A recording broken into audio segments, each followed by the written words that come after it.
eventually use it as an entire classroom facility. I'd also want to introduce to you the command staff here that runs the jail. The Assistant Sheriff Cecil Rambo, if you don't stand up so they can see you. Chief Alex Yim, Commander Eric Parra. On the special assignment as one of the Commander's Management Task Force, Pete Petrotoni, who helps build solutions to the use of force in terms of using force that's most appropriate as opposed to injurious. Also on the Commander's Management Task Force is Commander Gajovich, please stand, Commander Helmold, Commander Joel Fennell. The approach that I've used to manage the department in all commands is that the captains are the principal point of management, and the jail commanders are sitting right behind me. If the jail commanders could please stand up, I'd appreciate that. All right, thank you. Now we can begin. I want to thank the media for coming. This is a very important time in the history of the Sheriff's Department. And I'd like to give you a background introduction as to what we believe the ultimate culture of the Sheriff's Department represents. I would like you to know that when I was elected in 1998, I felt that the core values of the department should be tied to the Constitution of the United States, to the Bill of Rights, to civil rights, and human rights. So every deputy that enters our academy must remember the core values by heart. And 6,000 of the 10,000 deputies know these core values by heart. Everyone in the department knows them and understands that they're obligated to follow them. The core values are as follows.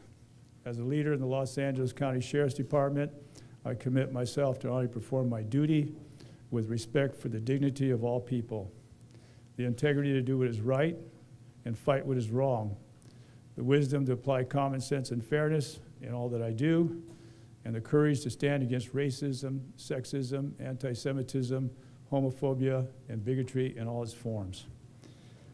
With that, my thoughts about the jails have been ongoing since I've been elected, and in my past experiences as a commander, I was in command of 3 jails. My desire was to repurpose the jails and its culture in order to repurpose the lives of men and women who have offended. This is one of the greater aspects of a failed prison and jail system throughout the United States. And my ideals of repurposing the jails is that every person in jail should have an opportunity for education that will assist them in developing themselves into a more effective human being without committing crime. This has been launched, and I'll talk about it in a while. But let's get to what has happened in the past year since October 1st of last year till now. What has happened in the wake of my being presented by the ACLU with a series of allegations regarding use of force in the jails by deputies. In order for me to do a complete and thorough audit of jail operations, the first element of change has to be listening to where all the problems are and what can you do to address them from the viewpoint of the stakeholders. So numerous inmates have been met with me and my jail commanders, and to date, because we cycle 140,000 individuals in and out of this jail per year, we have listened to 53,000 inmates in total. This is a weekly cultural shift in the jail so that we can understand better how to live up to our constitutional obligations. At the same time, we met with hundreds of deputies, particularly those who've been involved in the use of force, to solicit from them the causal factors and what we could do to help prevent force. With their assistance, we were able to establish a force prevention policy that is the first in the nation in any jail or prison. At the same time, we consulted with outside entities that are also stakeholders, such as the Board of Supervisors, the Office of Independent Review, Special Counsel Merrick Bob, the Department of Justice, the Department of Mental Health, the American Civil Liberties Union, certainly the Citizens Jail Commission, and various community advocates, including hundreds of clerics who have been instrumental in coming into the jail to assist us. All of that is in this chart. Now, these charts will be set aside, and we will ask that you, if you want to have more thorough review of the charts, then we'll move forward in that regard. Now, inmate relations. Commander Fennell, who I introduced you to, is the man in charge of inmate relations. Now, I formed this special command unit because I wanted to cut through the bureaucracy. And I will say, since I've been elected in 1998, my biggest job and challenge is to make sure the bureaucracy does not get in the way of effective communication. But as bureaucracies will be, that has happened and perhaps may continue in certain occasions. But it's certainly not something that I'm happy about. But with inmate relations, we believe that the relationship between a deputy and an inmate should always be respectful. Thus, we've had the town hall meetings. And one of my captains earlier in a pre-meeting to this meeting, and I'd like him to stand up. Captain Nunes, could you just stand up for a moment?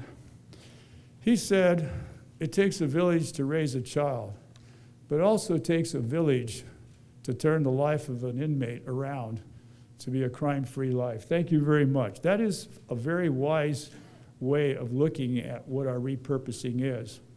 That we have to work together in this jail to accomplish the more noble goal of saving the taxpayers' dollars, in the sense that if a person has been repurposed, rehabilitated, and re-entered, then they won't come back.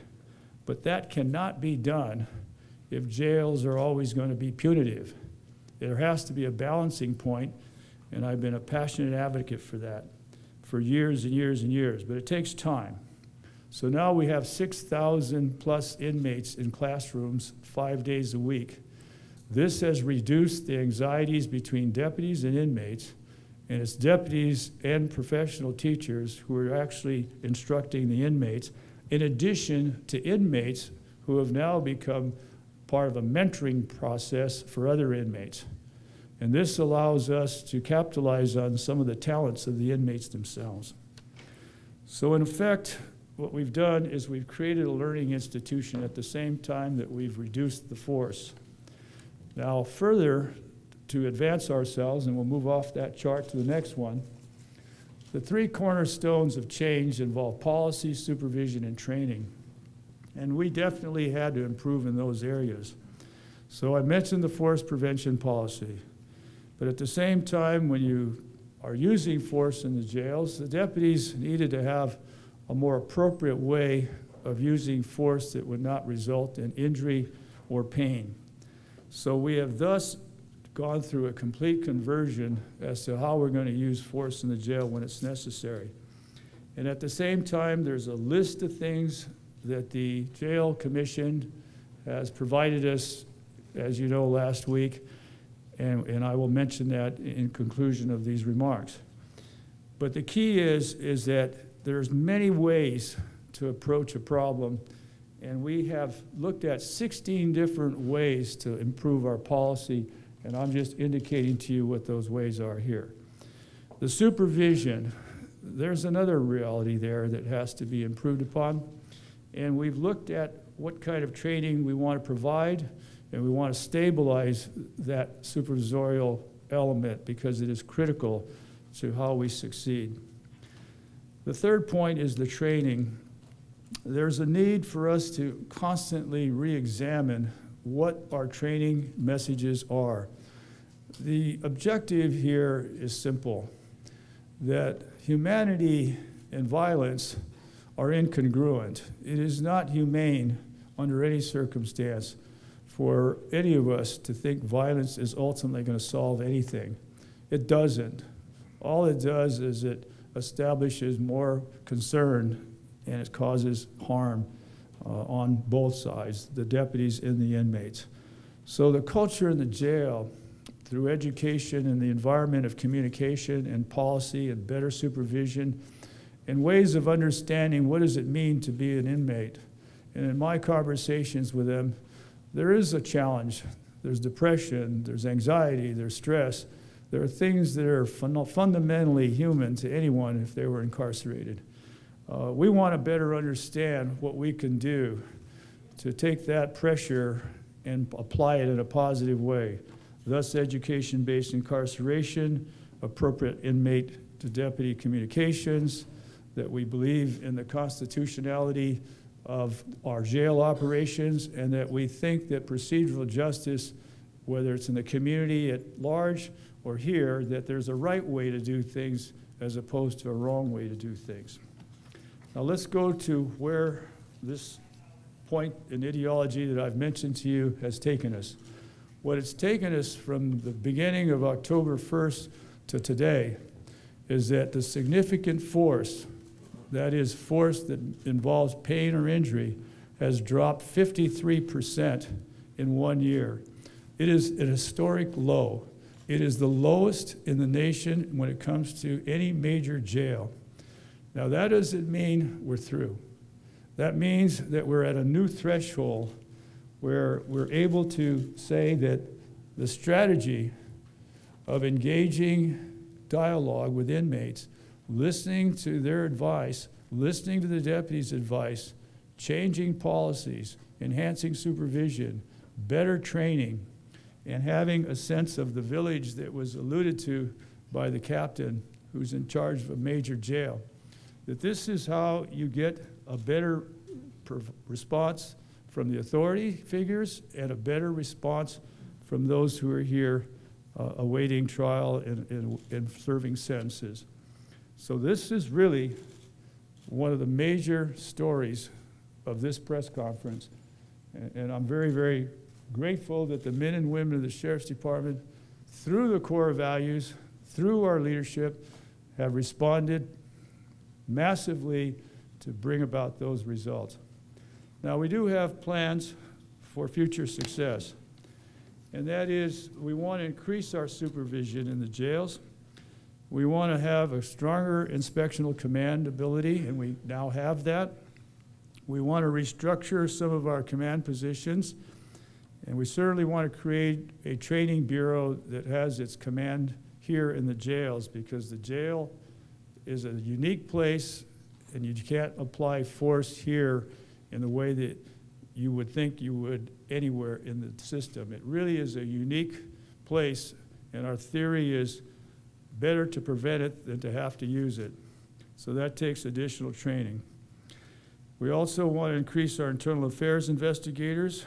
We certainly want more body scanners, and there are issues regarding our budget, but I will say this.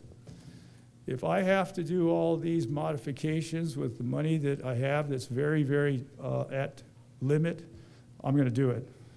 I cannot afford to wait for long budget deliberations over whether I can do this or not. I'm going to have to just move resources, as I've always had, to get this job done. It's that important to me.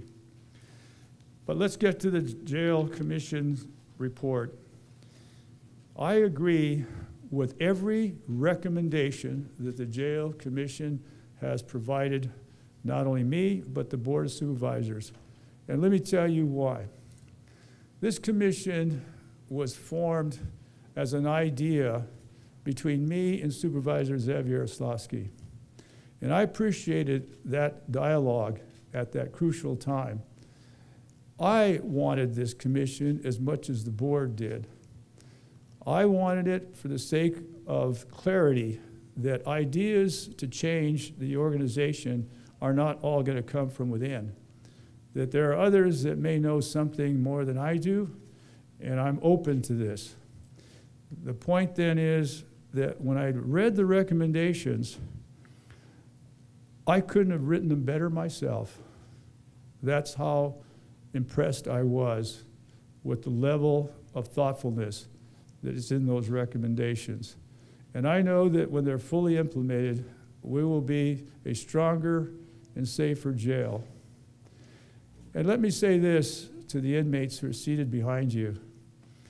You gentlemen are here for a variety of reasons that I know have caused a lot of challenge for you. But I also believe that you can turn your life around.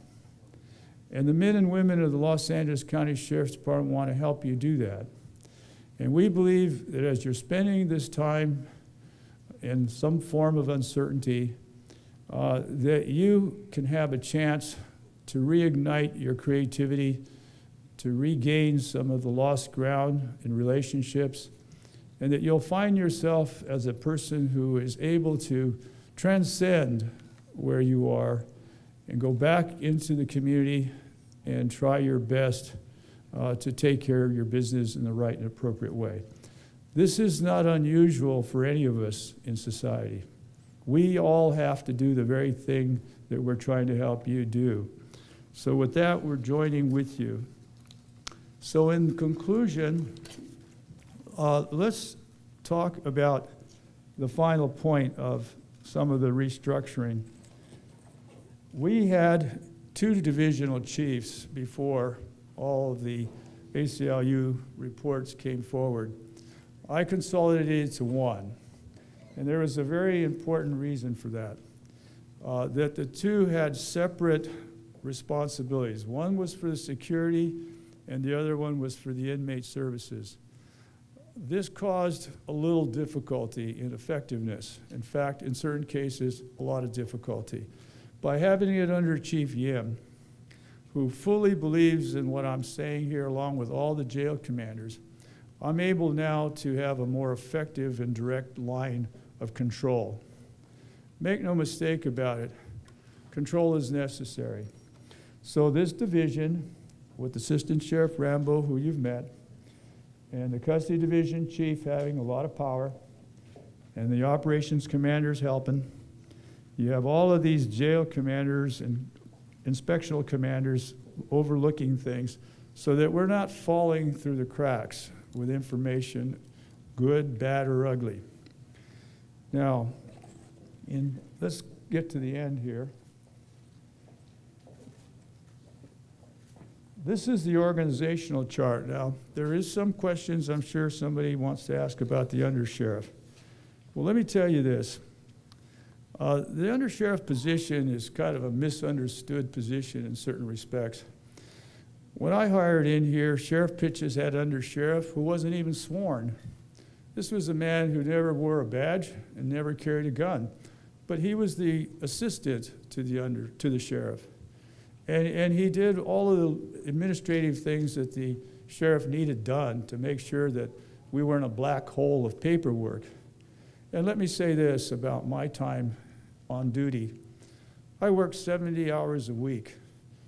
I do most of it in the office, but I have a lot of public accountability.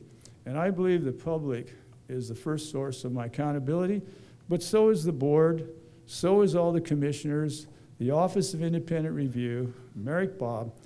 I don't believe that accountability is purely something that's on the definition of being elected. I believe that accountability is that you share what the methods and concerns and input that the public has as to how are things going. So, the assistant sheriff, or the undersheriff I should say, is a position that does the sheriff's detail work. So I can say this about Mr. Tanaka without question.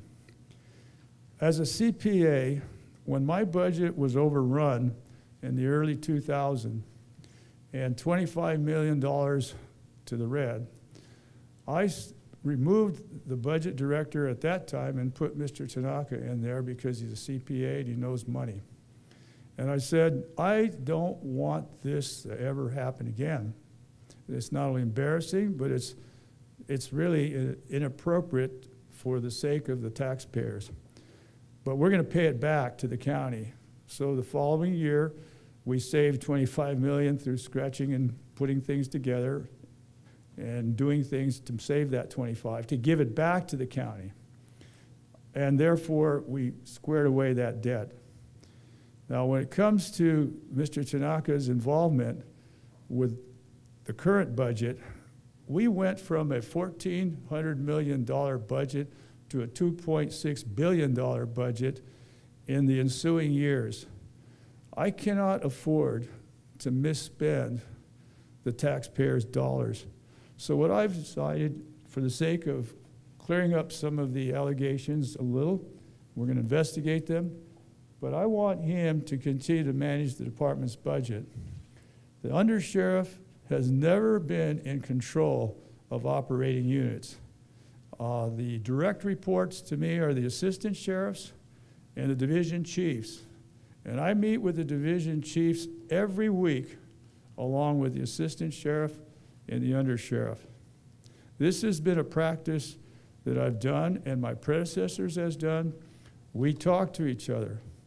Now, as you know, I've stated publicly that if you don't tell me the bad news, that I don't have the authority to exercise my options in how to correct the bad news. And so I've had some gaps there. But in order for the public to understand, I've addressed those gaps. All of this reduction of force, the change of the environment in this jail, this is at my involvement and direction, make no mistake about it. But I do believe that the ACLU has done me more good than harm. I don't lead with my ego. I lead with my intellect. I want you to know that. I want you to know that I'm a passionate believer in the public's right to be properly treated, whether they're in jail or out of jail. And I will continue to pursue the improvement of this great organization because I think it's the right thing to do. So that is my briefing, and I hope that there's some questions that you might find that I can answer to be more clear. Sheriff, on the topic of Tanaka. Yes, sir. Gone, fired, out of the picture, what? Well, let me say this about that. We believe in core values and we believe in procedural justice, not for the public only, but for ourselves. I'm looking into the pros and cons of the allegations, and I've been hearing a lot of opposite statements about the very same allegations. And so the OIR and our internal affairs will have to sort it out for me so I can be real clear.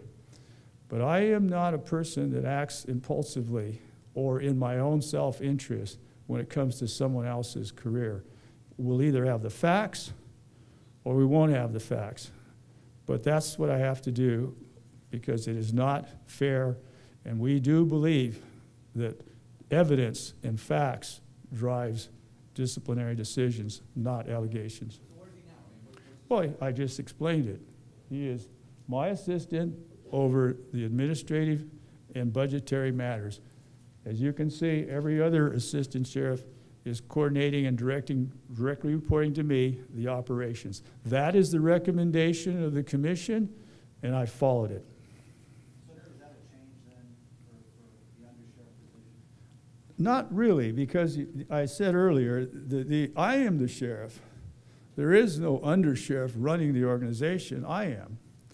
I think the misunderstanding is that we're all together in our executive meetings and we examine our problems in a manner that has got everyone involved. I think that is the most appropriate way to run a big organization. And so everyone has a stake in what our decisions are, but make no mistake, I'm the guy that makes the decision. Is that how the organizational chart looked before? Yeah, the organizational chart generally has been where you put the undersheriff right below the sheriff, but that's kind of a misnomer in terms of effect and authority. So I had to revise the chart to really establish that I'm the one who's calling the shots and that we don't have another person that's somewhat operating out of my influence. That's the impression I think that some people have had in the organization, and I think that's the impression that's been put out in the media as well. Mr. Tanaka is still number 2 in command of the department. No, he is my assistant. That's what the undersheriff means. I'm in command of the department. There is no number 2. The assistant sheriffs work directly with me. They're not commanding, they're assisting the command level people with me, and then I in turn direct through them what I want. And they look at some of the administrative practices and the training practices and the things that we can do better, and then they feed it through the system, and I meet with them once a week, and we put it in action when it's recommended. Sheriff, he's not here today. Is there a reason why he's not here? Well, he's at the State Sheriff's Association, and let me say this. I'm on the board of state and community corrections. The governor and I have a similar vision, and he and I have talked significantly about what I'm talking about when I say education is necessary for people to turn their lives around. And so I'm in the business of trying to help the state prison system do what we're doing here. So Mr. Tanaka's up there on my behalf, and this is what I'm talking about, my assistant, representing me there. That job is to represent me, not himself, me. And I have to have a person to do that for me. There's just way too much interaction with officials, with associations, with the public, with things that go on in the department where I have to send somebody to go in and deal with it. And that's what he's doing right now. Sheriff, change the subject. The very compelling numbers you presented about the reduction in force. Were those statistics not available to the commission? How did they come to the conclusion that there is unwarranted force in the jail and that there's this culture of violence against inmates? Well, I think it's largely the byproduct of anecdotal resources. Now, I have testified to them privately, and I've told them, not the exact number, but that we had this corollary strategy of changing the culture in the jails, and they were impressed, and my interviews with them were positive. At the same time, I think that the recommendations that they wrote are sensible, and they're like where my thought process is. But they had an obligation for public input, and so they did their best to assemble it, and they put it out in an uncensored way. But I just see that they needed a little more impetus because I am elected, I am independent, I account to everybody, including them. However, at the same time, I guess they thought I wouldn't implement the recommendations. You know, I don't know. You'd have to ask them.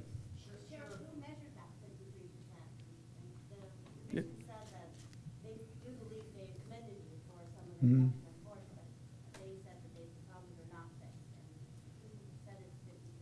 Well, I didn't even say the problems are fixed. There's a reduction, and I'm saying to you that force will at some point get used in jails. You know, this is a human reality. You know, many of our deputies get attacked, all right? And then we have a situation where a third of the force are the inmates fighting with each other. Well, guess who has to go in there and break them up?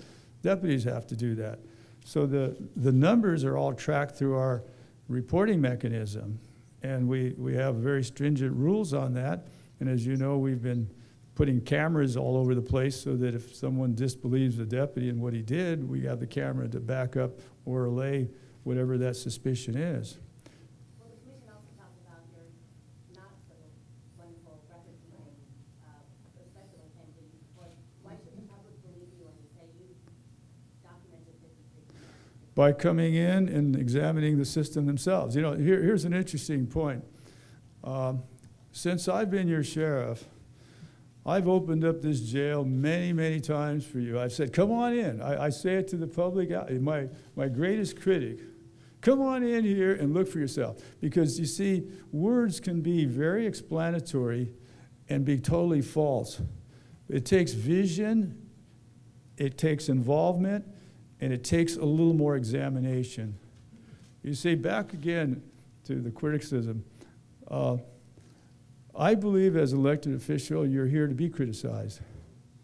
I'm not asking for no criticism, but I don't lead with my ego. The public and anybody can really attack hard if they want. Sheriff, you said you want to restructure the command positions in jail. Does that mean that the actual captains and commanders will be replaced and there'll be different staff members? Oh, no, this is a successful team. I mean, you got to remember, that the individuals that are here running the jails, what they needed out of me, and the ACLU is correct, they needed me to get in there and set a higher standard for their performance. And I said it, you got to meet with these inmates like I did. You got to meet with the deputies. You got to talk to people all the time because this is a social process. In fact, I was talking to Judge Goodwin Liu, the Associate Justice of our state Supreme Court this past weekend, and he and I think alike on the idea that when there's gaps of understanding between aspects of society, it's a socialization problem. And so what we've done is addressed this in that fashion, that the gap between deputies and inmates was too big. The inmates had no voice or small voice, and the deputies didn't know their obligation to listen. So then these captains get into the middle of it, and they start holding the town hall meetings like me. Then they know how to converse with their deputies about the inmates, and before you know it, that gap is closed. And so that's where I think the value of the ACLU's criticism of me puts me in a place of finding an answer and not just saying, well, I don't like what you're saying. You know, it's a thing of acceptance and then response, and the output now is what we're describing here. These inmates, trust me, they're not interested in getting in fights. Some are more designing some of this stuff if they're tied to a gang or something, and we do have that in here. But make no mistake about it. We even have Commander Petrotoni here. Would you stand up a moment? He got an Emmy guy. Now, Emmy is the greatest Mexican gang in California that has been shot calling a lot of disturbances in jails, including ours. But this man wanted to get out of his Emmy image, and he had a big tattoo on his forehead.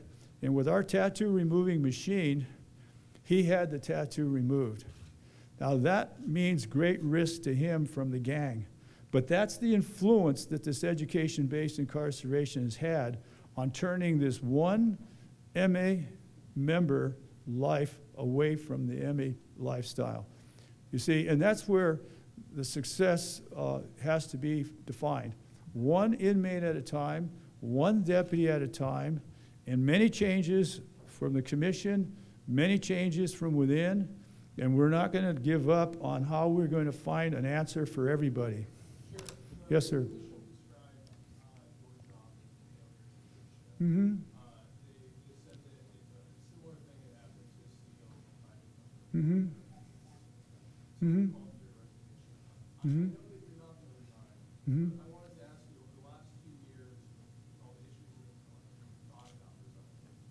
You know, I'm not a person that thinks about quitting on anything. Now, let me explain it to you like this. The person that I was most fearful of is the grandmother that raised me. And every time I get into a little sideways thing, that's something to fear right there. A grandmother with a big stick. But you know, I was fortunate to go into the Marine Corps. I was fortunate to be a member of this great Sheriff's Department. I was fortunate to go to USC and get all my education because of the Sheriff's Department. And I'm fortunate, in a sense, to be where I am right now. The voters had the grace to give me the job, and the voters will have the grace to take it away. And if they do, I will thank everyone in this county, and I will proudly say it was a wonderful experience, and I thank you for the opportunity. Sheriff, one of the scathing criticism, the perception that this jail was out of control, that you didn't do anything about it, Mm-hmm. thuggery, rampant. Yes. All of that true in your estimation? Not to the degree that words describe, but I do have some deputies that have done some terrible things. And you can't judge the whole for the few. But my idea of what wording does is that often it does what it knows and what it believes. But I only ask the media to take a pause with what anecdotal stuff is and get right to the heart of where did it happen, how did it happen, and can we look for what this problem truly is. Defining a problem is easy when you blow it up as big as that I've been facing, but you see, I'm not fighting allegations. I will say this to you. If there was not any scintilla of unnecessary force in this jail by anyone, I'd still welcome the criticism. And I'll tell you why. Because you can still reduce force even if it's reasonable and necessary. That's where I'm coming from. I'm not here to quibble with the story was too ugly, too big, and too unfair. I am paid to take criticism even if it's unfair. You see, I believe in the nobility of policing.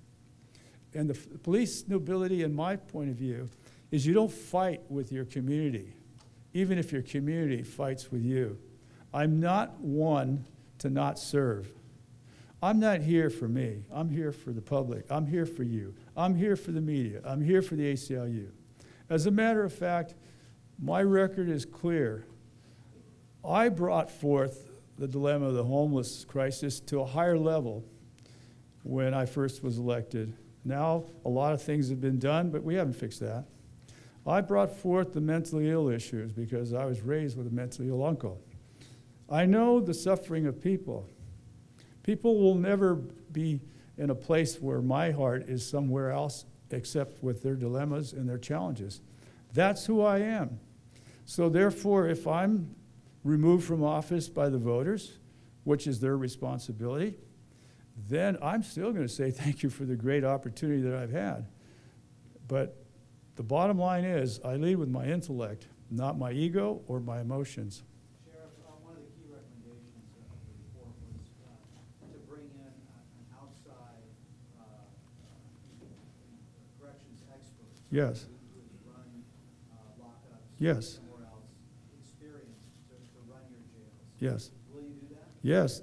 We're looking at a couple, and I've talked to Brian. He's here somewhere. He's of council, and we're going to do that. You see, the great thing about this opportunity. That person will be the new assistant sheriff responsible for running the jail. Well, if that's the person we're looking for. Now, I recommended that at the onset of all the allegations. I said I need a third assistant sheriff that's going to get focused, who will be here in the jails, who will not be in the offices where I am. I want an online, visible person who's representing me here. And so when I come in, there's a seamless process where I'm flowing with my own mandates, and the people are being accountable to me for whatever's going on in here. And you've begun that search. Yes. Joe Arpaio? Well, Joe Arpaio is a different man. He has different policies, different feelings. I don't know where the comparison even is, because he doesn't say the things I'm saying to you.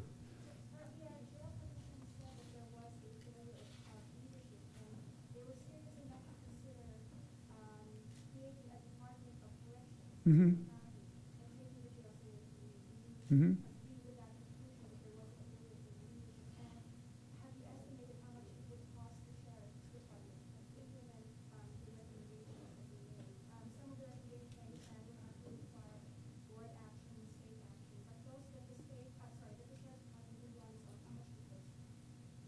Well, we don't know all the costs. I mean, that's a big question, and I appreciate you asking it. But it's a matter of evaluating all the options. Now, the board is got to make a decision in respect to your question. My job is to continue to do what I'm doing, and that's managing the jails. But let me make something very clear about what I'd like you to consider in how you assess this whole story today. If you miss the major point of educating these inmates, I don't care what institution you have, private or state or county, you're going to end up with the same failing recidivism problem that this nation and this state and this county has been plagued with too long. Now, either you really care about true reform, or you just want to just report about how I am, not doing this and not doing that. I've told you what I've done. I've accepted responsibility for the process moving in a direction that was unsuited for what I'm saying to you today. I put myself in the middle of it all like I should, and I take the blame for whatever's wrong. And now we have to just keep on being as successful as I've demonstrated. And we've got to still get you in here. I want you to do stories about these inmates. I want you to do stories about these deputies. I want you to do stories about things that are real to the public, that are not just the bad news. Sheriff, you say that you accept the responsibility for that, but what's your message and what do you say to the deputies that are here and that day in, day out deal with all this and don't really feel the way you do about what is purposing and are probably pretty jaded about it? It's a lost cause. Well, please don't think for them. I mean, I appreciate the question, though. The deputies here, let's talk about what does it mean to teach an inmate. Most of the deputies here have never used force in their life. They don't even know what it means to get in a fight with somebody on the street as a kid. They also don't know what it means to teach. You know, I'm only 25 years old. You're asking me to teach men in their 30s and 40s and 50s about life skills? Okay, well, the question then is, it's not so much you're teaching them as a younger person how to have life skills. You're teaching them principles that are backed up by other inmates' testimonies. And quite frankly, the inmates are teaching themselves. Once they get the core conversations going with the principles of living a positive life, then it's not just getting up and lecturing. It is engaging the dialogue appropriate to the individuals who are leading it. And it's really the deputies being facilitators of the inmates having these serious dialogues and trusting each other. You see, the tension here is from several sources. Most of the tension here is these inmates have never known each other before. So they're new to each other. So they have this protectiveness that they're engaged in.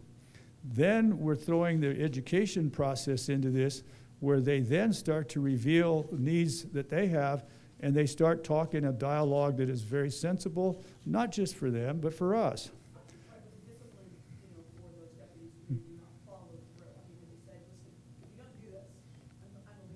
Well, let's go back to my beginning. You heard me recite the core values. If you want to know where my hardest edge is in disciplining people, violate the core values, you're out of here. Has that happened? Absolutely. Well, in the last several years, we've fired, not just within here, but we have fired 60 people from the department, deputies and professional staff included. And I can say this, whether the transgression is something that was off duty or on duty, it still has a core value connection to it. Let me speak, ma'am, you'll get your next chance. Just a moment. The key here is that I said to everyone in this department, either you follow the core values or get out, okay? And those core values are the cornerstone that you can tie to every kind of misconduct. If you don't have respect for the dignity of all people, you don't belong in this business. If you don't have common sense and fairness in what you do, you don't belong in this business.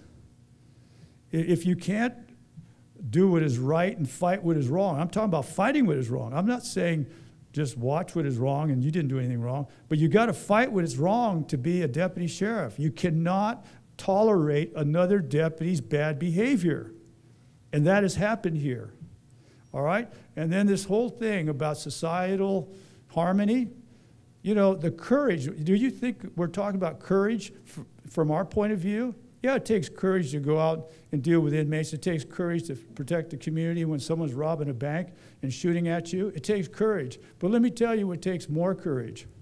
To stand against racism, to stand against sexism, to stand against homophobia, to stand against anti-Semitism, to stand against bigotry. That takes more courage. Why? Because society is accustomed to separating itself. Under the greatest nation with the greatest laws, it's unacceptable for Americans to take other Americans and put them in categorical places of containment. That's like being in a jail, as far as I'm concerned.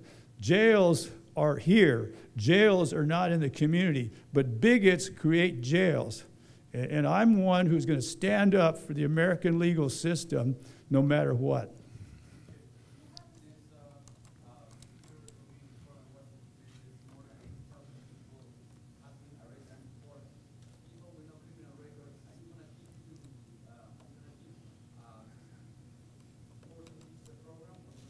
I don't force anything when it comes to the federal things. I just allow the federal law to exist. Let me say this. I'm on the side of the driver's license for young people who don't know any other country but this one, although they may be here legally. I'm for the fact that they're culturally Americans. If you deport them, they're not going to know where they are. I'm for that. Okay? And the new driver's license bill that was passed, I'm for that. But I'm not for violating the federal law. I didn't create the law. I understand the challenges of the law, and I've dealt with the immigration services about this, and I've said, listen, all I want is a little pipeline to you so that if we have a person, and I have intervened. There was a UCLA graduate who found her way into our jail. She had done something that was obviously illegal, but I didn't believe that her status should be a deportation status. Called the Office of Immigration, said, look at this case. I believe there's merit to not doing anything. They did exactly what I asked them to do. And I've said to every civil rights group that I've met with, give me whatever case you have that you're worried about, and I will advocate. But I'm not going to violate the federal law. It is not right. I ask that you and others join with me and ask the federal government. I met with President Obama with a group of people, including the mayor of New York and some representatives here, and I said, the problem with America today is that there are thousands, if not millions, of men and women who are offering their services to the industries that need their services, and our American, particularly our agricultural industry, will go completely under if we don't have those workers helping. And they should be given legal work permits, even if the government doesn't even want to give them legal status as citizens. Give them the work permits that are necessary and allow our economy to continue to stable itself and grow. But you pull that workforce out, and this economy is going to go down.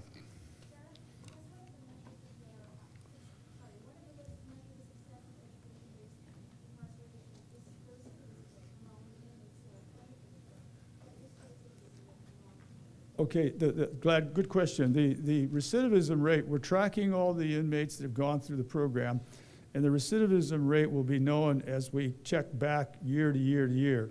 If they come back into the system, we'll have to check against our master graduation roster and see if they had been in our program.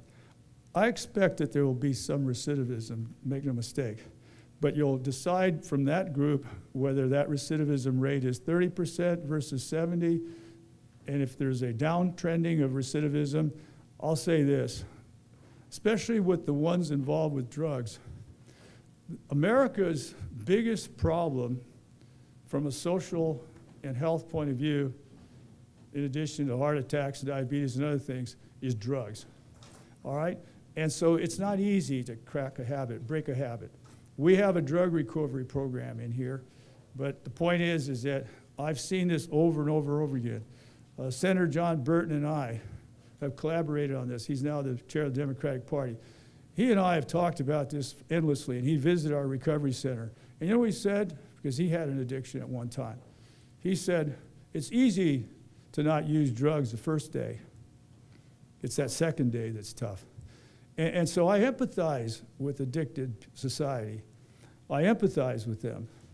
But that's part of the recidivism answer, is that they'll come back.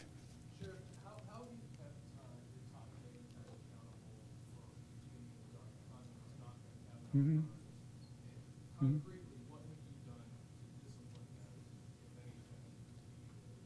Well, let's, I don't want to go through names because that's a more personal thing. Let's just go through positions and the like. Those people who kept, quote, as you say, me in the dark, didn't keep me in the dark intentionally. Let's just start there. They didn't see the problem as it was coming. And when they didn't share what they had tried to resolve before telling me about it, that's the error. Because you see, my style is simple. And I've done this in my various levels in my career when I know that there's a problem with a, let's just say, in the case that I'll give you, when I was dealing with a deputy that I knew who lied about an incident. What I did is I said, when I was asking him a question, I knew he lied. What he did is he falsified why he didn't come to work. So I sent the sergeant out to find out if his car was in the carport where he lived, and the car was there. And he told me the car broke down and he couldn't get to work. That sounds simple and it sounds trivial compared to inmate force and all that. But this is how you deal with it, in my opinion, in a situation like that. So what I did, when he came back to work, I said, can you please tell me why you couldn't make it on time for yesterday when you're supposed to be? He said, well, my car broke down. So I knew he was lying. So I said, I won't mention his name. Can you show me your badge? So he took the badge off and gave it to me. And I said, now I'm going to keep this. Now get out of my office. And he, in turn, was stunned. I said, why are you doing that? I said, because you're lying. And I'm not going to send anybody out there that can lie to me to serve the public of Los Angeles. You got it? I said, what do you mean? Well, I says, we checked, your car was there. And then he broke down and he said, okay, you're right, I lied. Okay, and you see my point? You see, I believe in direct consultation and confrontation when something goes on that's not right. That's my style. In some of the incidents that you have reported on and others, if I have a recalcitrant captain that's arguing with a commander, I'll do the same thing. As a matter of fact, I directed the assistant sheriff when one deputy was being disrespectful to one of our volunteers. And when I found out about that, I said, what's going on here? Core values are respect for the dignity of all people, not who you like or who you dislike. It's for all people. And so I said, call that deputy out of the command, get him in your office, and take away his badge and send him home. And then have him write a big paper on core values. And the deputy did. The deputy was contrite. The deputy apologized. The deputy went through conflict resolution. The whole thing worked out so that he didn't lose his job. But you see my point? That what I ask of my managers, if you've got a problem and you try to fix it and you didn't fix it, tell me about it, because I sense that there's something still that needs to be done. And then I'll get into it, or I'll tell you what to do, one or the other. So that's all I'm saying to you about that question, but it is not something that you just do one way.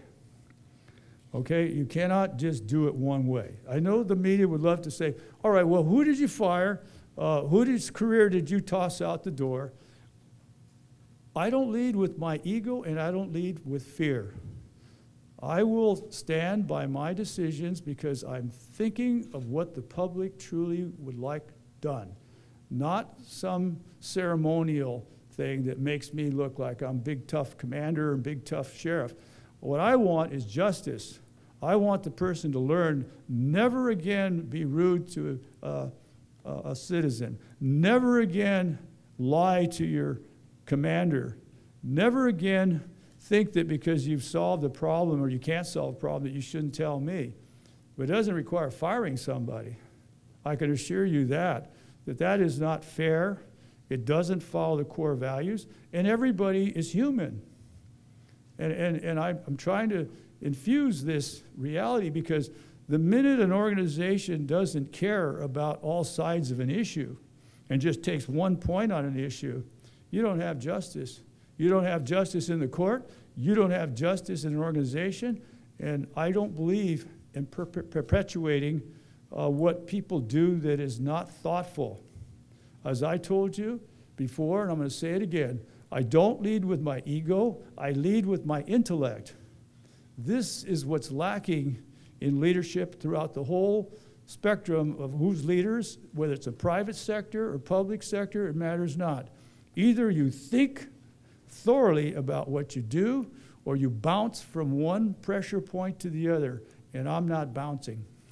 Sheriff, the ACLU filed over 150 declarations from. Let's talk about 50 because we're still going through. Well, I know that, but the first phase was about 70. That was the first group, and then later, months later, we got a second group. So as they keep on bringing them in, we look at them. But in the first 50, we have 2 very serious revelations that we were able to discover with the help of their submitting those allegations to us. So you've only looked at 50? No, we've looked at them all, but you got to investigate them all. You see, you can look, but you see, let me make sure I'm clear. You got to go find these inmates, many of them, because the ACLU gave these cases to us a year after they knew about it, and set them aside, and then gave the bunch because it makes a package, as they say. We were able to recognize immediately that these prisoners are released, and they're all over the country, and you got to go find them and validate whether or not the allegations are true.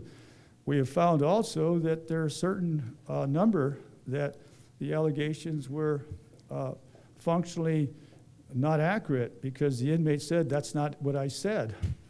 So there's other issues involved in this. Do you agree with the opening line of the report that describes a persistent problem with deputy on inmate violence inside the jails?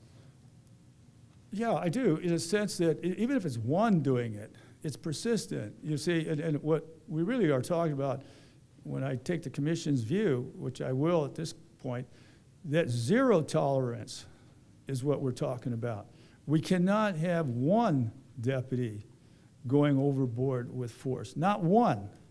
And so that's where the goal is. And I think we're reaching that goal because of this dramatic drop in serious force.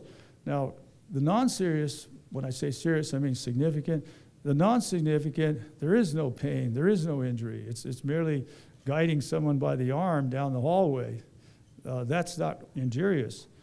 So the key here is that, as I said when I started this, and I know we got to take you on a tour, when I started this, is if their allegations were, none of them were valid, it's worth it to this department for me to have gone through what I've gone through with all the criticism and all the this and that as to what should happen to me to get to where we are today. Why do you think you only found 2? Because they're provable. Why did they submit 150 and why have you only found 2? Were they exaggerating the problem? I won't go, like I appreciate how you're trying to frame this. I don't care if all of them are false. I appreciate the fact that we went into this process so that I could do what I've just described. You see, it's not necessary for accountability to be derived only through factualness. You can accuse me or the department of anything, and we're going to take it seriously, and we're going to be better because there was an accusation. Now, I don't know how I can define accountability any higher than that. You know, I'm a very big believer in transparency. I will open up anything to anybody in the Sheriff's Department because these jails don't belong to me. They belong to the public. And guess who the public is? Everybody. Officials elected, private sector, homeless, people that don't know what they do even if I let them in here. It doesn't matter. I believe in the value of transparency, and I'll take the hits for that because I believe it's a fundamental principle of democracy. Well, I imagine the ACLU is going to say that the problem if there was only 2 of their 150. Why don't we do this? Why don't you and I talk aside and that, and you and I get our typical longer interview. Let's get, and I'd like to ask a question of all you. Are you, who's ready for the tour? Okay, we got a number ready for the tour. Now go ahead. Yes, I would like to get this, I want you to, you're going to go see, there's 2 parts of MCJ. This one, which is the old part that everyone talks about, and then the newer part on the other side. This one, I want to close and make all classrooms. All classrooms. The other side we'll use for housing But this is too old, it's problematic, its design is flawed, you'll see it, and that's where we're going. All right, well, thank you, God bless you, thank you for much for your questions and your patience.